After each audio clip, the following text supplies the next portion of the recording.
Hello everyone, আমি ঋতিকা। তোমরা দেখছো ঋতিকা লাইফটা। আশা করছি তোমরা খুব ভালো আছো। আমি আছি মোটামুটি গরমে যেমন থাকা যায়, খুব ভালোও না খুব খারাপও নাই গরমে, এত গরমে। আর এখানে আমি রান্নাঘরে চলে এসেছি।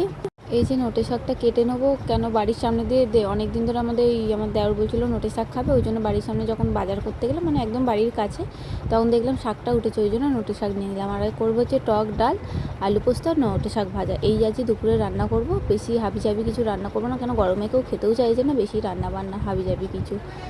গরম মানে সবার বাড়িতে মোটামুটি টক ডাল আর টক ডাল।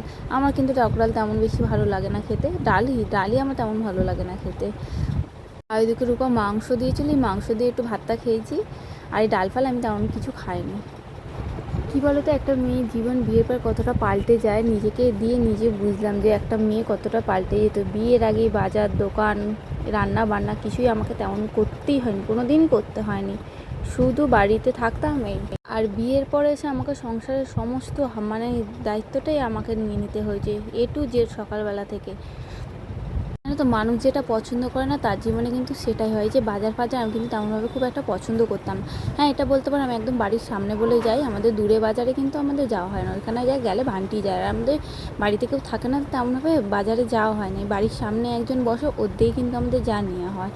নাহলে কিন্তু আমাদের মাছ মাংস মাংস বলো যাই বলো সব বাড়ির সামনে দিয়ে নেওয়া হয়। হ্যাঁ, মাংসর দোকানে আমাকে যেতে হয় না, মাংসের দোকানে বান্টিই যায়, আমি বাজার টাজারগুলো আমি করি। এটা হচ্ছে রাত্রিবেলাকার ভিডিও। বড়া ভেজে নিচ্ছিলাম, সবাই কী দিয়ে ভাত খাবে কী দিয়ে ভাত খাবে বলছিলাম, আমি জন্য বললাম তাহলে একটু বড়া ভেজে নিই, ওই দিয়ে খেয়ে নেবে। চলো বন্ধুরা, ভিডিওটা যে এখানে শেষ করলাম। সবাই ভালো থেকে সুস্থ থেকো, টাটা।